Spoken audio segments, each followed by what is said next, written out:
ইসলামের শত্রু আবু জেহেলের গুণাবলী রয়েছে আপনার মধ্যে। শুনে অবাক হচ্ছেন, আবু জেহেল একজন মূর্তি পূজারক, আবু জেহেল একজন মূর্তি পূজারক, আবু জেহেল ইসলামের শত্রু। হ্যাঁ, এটা সত্য। আজকে আমরা আবু জেহেল এবং তার ধর্ম সম্পর্কে জানবো। আবু জেহেল, যার আসল নাম আমর ইবনে হিশাম, ছিলেন মক্কার কুরাইশ গোত্রের একজন প্রভাবশালী পৌত্তলিক নেতা এবং ইসলামের নবী মুহাম্মদ সাল্লাল্লাহু আলাইহি সাল্লাম এর ঘোর বিরোধী। তিনি মূর্তি পূজারী ছিলেন এবং মুহাম্মদ সাল্লাল্লাহু আলাইহি সাল্লাম এর নবুয়ত লাভের পর থেকেই তিনি ইসলামের প্রচার রোধে সক্রিয়ভাবে বিরোধিতা করেন। তিনি ছিলেন ইসলামের অন্যতম প্রধান শত্রু এবং মুহাম্মদ সাল্লাল্লাহু আলাইহি সাল্লাম এর নবুয়তের আগে মক্কার একজন প্রভাবশালী ব্যক্তি ছিলেন। আসল নাম আমর ইবনে হিশাম। আল কুরআন নাজিলের পূর্বে তার উপাধি ছিল আবু আল হাকাম, যার অর্থ জ্ঞানের পিতা। তিনি কুরাইশ গোত্রের একজন প্রভাবশালী নেতা এবং মক্কার একজন বহু ঈশ্বরবাদী ছিলেন। তার বাবা ছিলেন হিশাম ইবনুল মুগিরা, যিনি একজন পৌত্তলিক ছিলেন। অনেকের মনে প্রশ্ন, আবু জেহেল কি নবীজির চাচা ছিলেন? উত্তর হল না। আবু জেহেল নবীজির পরিবারের সদস্য নন। আবু জেহেল নবীজির চাচা ছিলেন না।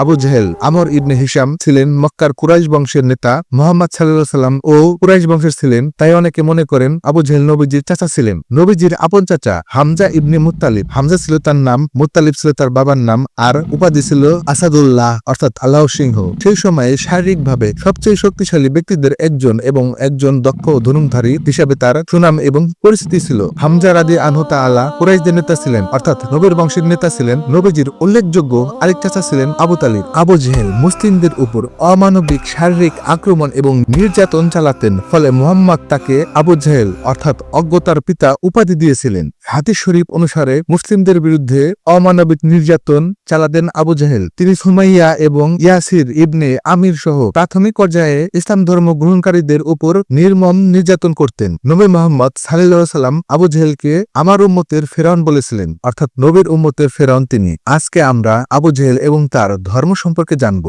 আবু জেহেল কোন ধর্ম পালন করতেন? আচ্ছা, বাপদাদার রেখে যাওয়া ধর্ম, এই ধর্মের নাম কি, বৈশিষ্ট্য কি? বাপদাদার রেখে যাওয়া ধর্ম বলতে কি বোঝানো হয়, এই ধর্ম সম্পর্কে একটু জেনে নেওয়া যাক। আবু জেহেল ছিলেন কুরাইশ বংশের এবং কুরাইশটা ছিলেন নবী ইসমাইল আলাইহিস সালাম এর বংশধর, আর ইসমাইল আলাইহিস সালাম ছিলেন হযরত ইব্রাহিম আলাইহিস সালাম এর পুত্র। ইব্রাহিম আলাইহিস সালাম আল্লাহর দ্বীন প্রচার করতেন, আর তার পুত্র ইসমাইল আলাইহিস সালাম নিশ্চয়ই সেই দ্বীন গ্রহণ করেছিলেন এবং তার গোত্রের মধ্যে প্রচার এবং প্রসার করেছিলেন। নবী ইসমাইল আলাইহিস সালাম এর বংশধরেরা আল্লাহর ইবাদত করতেন এবং ইব্রাহিম আলাইহিস সালাম এর রেখে যাওয়া ধর্মের বিধিবিধানগুলো মেনে চলতেন এবং পালন করতেন। তারা হজ করতেন, এ কথা উল্লেখ রয়েছে হাদিস শরীফে। তবে বিকৃতভাবে তারা আল্লাহকে রব হিসাবে ডাকতেন এবং মানতেন। তারা বিপদ আপদে আল্লাহকে ডাকতেন। তারা আল্লাহকে বিপদ আপদে ডাকতেন। কোনো প্রমাণ আছে? উত্তর হলো হ্যাঁ, আছে। প্রমাণ হচ্ছে মুহাম্মদ সাল্লাল্লাহু আলাইহি সাল্লাম এর জন্মের পূর্বে খ্রিস্ট ধর্মের আব্রাহাম আল্লাহর ঘর মক্কা আক্রমণের উদ্দেশ্যে এক বিশাল হস্তি বাহিনী নিয়ে মক্কার উপকণ্ঠে হাজির হয়। আব্রাহামের বাহিনী মুহাম্মদ সাল্লাল্লাহু আলাইহি সাল্লাম এর দাদা আব্দুল মুত্তালিব এর ছাগলের পাল ধরে নিয়ে যায়। আব্দুল মুত্তালিব আব্রাহামকে গিয়ে বলে, আমার ছাগলগুলি ফেরত দাও। আব্রাহাম হেসে বলেছিল, আমি তো ভেবেছিলাম তুমি কাবা ঘর রক্ষার উদ্দেশ্যে কিছু বলতে এসেছো। আমি তো ভেবেছিলাম তুমি আমাকে বলবে আমি যেন কাবা ঘর ধ্বংস না করি। উত্তরে আব্দুল মুত্তালিব বলে, আমি তো ছাগলের মালিক, আর আমার ছাগলগুলো ফেরত দিয়ে দাও। আর কাবা ঘরের যিনি মালিক তিনি কাবা ঘর রক্ষা করবেন। এখান থেকে স্পষ্ট প্রমাণ হয় তখনও আল্লাহর প্রতি বিশ্বাস ছিল, এমন লোকও ছিল। মুসলিমদের কাছে ঈমান হচ্ছে আল্লাহর প্রতি বিশ্বাস। আবু জেহেল তো এই ধর্ম বিশ্বাস আবু জেহেলের কাছেও ছিল। আবু জেহেল এবং আব্দুল মুত্তালিব সমসাময়িক যুগের মক্কার বাসিন্দা ছিলেন। ওই সময় কাবা শরীফের ভিতরে পর্যায়ক্রমে 360টি মূর্তি ছিল। তারা যা কিছু চাইতো আল্লাহর কাছে মাঝখানে মূর্তি রেখে মূর্তির মাধ্যমে আল্লাহর কাছে চাইতেন। মূর্তি স্থাপন করলেও তারা আল্লাহকে ডাকতেন।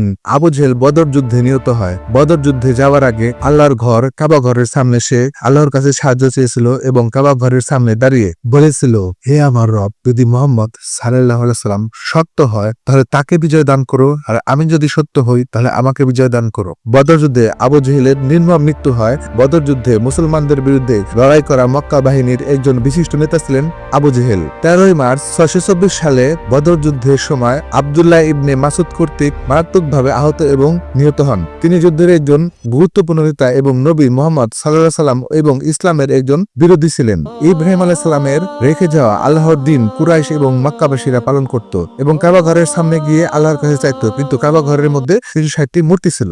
ইব্রাহিম আলাইহিস সালামের রেখে যাওয়া আল্লাহর দ্বীন কালের পরিক্রমায় ধর্মের বিধিবিধানগুলো মানুষের দ্বারা উলটপালট হয়ে যায়। মানুষ তার নিজের মতো করে জীবন বিধান রচনা করে এবং ধর্মের বিধিবিধান পরিবর্তন করে তা মানতে ও পালন করতে শুরু করে। আবু জেহেল আল্লাহকে ডাকলেও ইব্রাহিম আলাইহিস সালামের রেখে যাওয়া জীবন বিধান এবং ধর্মের বিধান মানতেন না। তারা তাদের বাপ দাদার রচিত ধর্মের বিধান এবং জীবন বিধান মানতেন। আবু জেহেল আল্লাহকে রব মানতেন, কিন্তু সে মূর্তি পূজারক ছিল। এবং আবু জেহেল আল কোরআনের আইনের বিধিবিধান এবং আল্লাহর ধারণা এবং নবী মুহাম্মদ সাল্লাহ সাল্লামকে মেনে নেননি। আল কোরআনে পুরা বিশ্ববাসীর জন্য ধর্মের বিধিবিধান এবং জীবন বিধান রয়েছে এবং একেশ্বরবাদের ধারণা রয়েছে।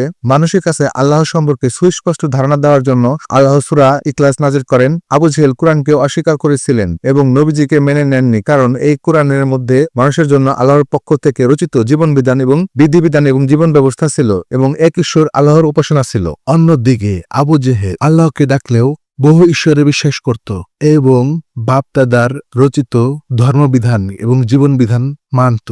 এখন আসেন, আমি ভিডিওর শুরুতে বলেছিলাম আমাদের মধ্যে আবু জেহেলের গুণাবলী রয়েছে। আবু জেহেল আল্লাহর বিধিবিধান মানেননি। আপনি কি আল্লাহর বিধিবিধান মানেন? আল্লাহর বিধান কি জানি? উত্তর, আল্লাহর বিধিবিধান সঠিকভাবে জানি না, জানলেও মানি না। আপনি ব্যাংকে চাকরি করেন, ভালো টাকা স্যালারি পান, মাসিক ইনকাম ভালো, মাস শেষে মোটা অঙ্কের টাকা হাতে এলে বাজার সদাই করার পরে তৃপ্তির ঢেকুর ছেড়ে বলেন আলহামদুলিল্লাহ, আল্লাহ আমাকে অনেক ভালো রেখেছে, আল্লাহর অশেষ রহমত এবং শুকরিয়া, আমি এত ভালো একটা চাকরি করি। আপনি যে চাকরি করেন ওই চাকরি যদি আল্লাহর বিধিবিধান লঙ্ঘন করে, আপনি শুধু আলহামদুলিল্লাহ আর নামাজ পড়ে পার পাবেন। আপনি রাষ্ট্রের যে বিধিবিধান মানেন বা পালন করেন, ওই বিধিবিধান কি আল্লাহর বিধিবিধান নাকি মানুষের রচিত বিধিবিধান? যদি মানুষের রচিত বিধিবিধান হয় আর আপনি পালন করেন, তাহলে আপনার মধ্যে আর আবু জেহেলের মধ্যে পার্থক্য কোথায়? আবু জেহেল বদর যুদ্ধে যাবার আগে কি বলেছিলেন এই ভিডিওতে আমি বলেছিলাম, মনে আছে? আপনি হয়তো বলবেন আমি তো নামাজ পড়ি। আবু জেহেল তো নামাজ পড়তো না। ভাই, মুসলিম ছাড়াও অনেক আহলে কিতাবের লোক নামাজ পড়ে। উদাহরণস্বরূপ ইহুদিরা নামাজ পড়ে দিনে 2 ওয়াক্ত,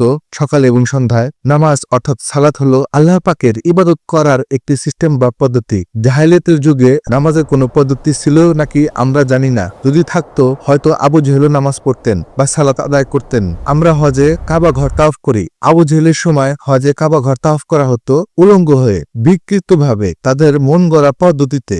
আপনি আমি আল কোরআনকে কতটুকু মেনে চলি নিজেই নিজেকে প্রশ্ন করেন। একটু নামাজ পড়ে মনে করেন আমি মুসলিম। হুজুরাও বলে নামাজ পড়তে হবে, নামাজ পড়তে হবে, নামাজ তো পড়তেই হবে, আল্লাহ পাকের ইবাদত করতেই হবে। নামাজ আল্লাহ পাকের ইবাদত করার একটি সিস্টেম বা পদ্ধতি মাত্র।